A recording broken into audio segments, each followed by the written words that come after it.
नमस्कार दोस्तों, welcome to my YouTube channel. आज हम एसएससी की जो सीएचएसएल में एक वैकेंसी आती है एमटीएस की, उसके रिगार्डिंग हम बात करेंगे। आपको पता है कि एड पे कमीशन की घोषणा हो गई सेंट्रल गवर्नमेंट में मार्च 2025 में। इसकी घोषणा हो गई, तो जो मॉनेटरी बेनिफिट होगा वो जुलाई 2025 से लागू होगा, 2026 से लागू होगा, और जो लागू होगा वो 1 जनवरी 2026 से लागू होगा। मॉनेटरी बेनिफिट 5-7 महीने बाद अराउंड लागू होगा।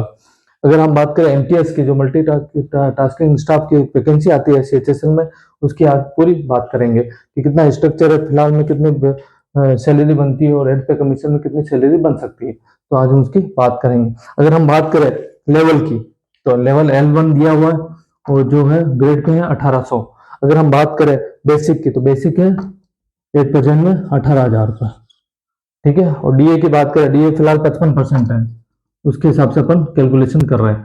तो डीए 55%, उसका जो डीए बन जाएगा वो 9,900 रुपये। और एचआरए अपन यहाँ पे 30% मान के चल रहे हैं। जो हायर सिटीज में है ना, मेट्रो सिटीज में, उसमें हम 30% मान के चलो, उसके ऊपर कैलकुलेशन करें तो एचआरए जो बनेगा वो 5400 रुपये बनेगा, ठीक है। और टीए की बात करें तो 1350 टीए बेसिक है, उसके ऊपर जो डीए बन के 55% के लगकर 2,094 रुपये बनेगा, ठीक है। अगर हम ग्रोथ सैलरी की बात करें तो ग्रोथ सैलरी जो अभी प्रेजेंट में है वो 35,393, ठीक है। और आपको पता है कि एक जो स्टैंडर्ड डिडक्शन है अपने, एक तो एनपीएस का है, सीजीएचएस का। एनपीएस का आपको पता है कि 10% जो बेसिक प्लस डीए का जो होता है उसका 10% कटता है, तो अभी 2790 रुपये, ठीक है। और सीजीएचएस का 250 रुपये कटता है स्टैंडर्ड। तो उसके बाद जो नेट सैलरी हो जाएगी वो नेट सैलरी हो जाएगी 32,353, ठीक है। ये बात हो गई अपने 7 पे कमीशन की। अगर हम 8 पे कमीशन की बात करें, 8 पे कमीशन में फिटमेंट फैक्टर फॉलो किया जाएगा, जो डायरेक्ट मल्टीप्लाई होगा बेसिक पे से। तो अपन अगर फिटमेंट फैक्टर 2.08 मान के चल रहे हैं, ये इससे कम भी हो सकता है और ज्यादा भी हो सकता है, लेकिन बेसिक पुराने ट्रेंड्स के अकॉर्डिंग हम एक फैक्टर मान के चल रहे हैं 2.08। तो उसके बाद जो बेसिक हो जाएगी वो 37,440, ठीक है। डीए वापिस जीरो हो जाएगा। एचआरए की बात करें तो एचआरए स्लेब अभी 30% डीए के ऊपर रहता है इसका, तो अगर हम डीए जीरो हो जाएगा तो एचआरए भी कम होते हुए 24% हो जाएगा,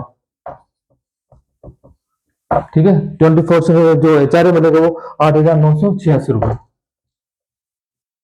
टीए की बात करें, टीए 1350 है, 1350 हो सकता है डबल हो जाए, 2.8 से मल्टीप्लाई करते 27 रुपये टीए मान ले,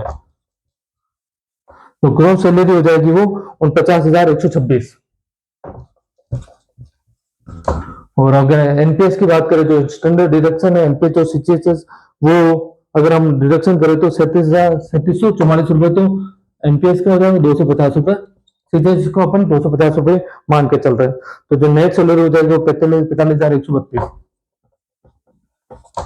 और जो सैलरी अगर इंक्रीज करेंगे ग्रोस टू ग्रोस, अब 35,000 है यहाँ पे 49,000, 49,000 है और यहाँ 35,000 है, तो जो सैलरी इंक्रीज होगी वो 13,733 रुपए, ठीक है। और जो परसेंटेज में अगर माने तो 38% इंक्रीज होगी।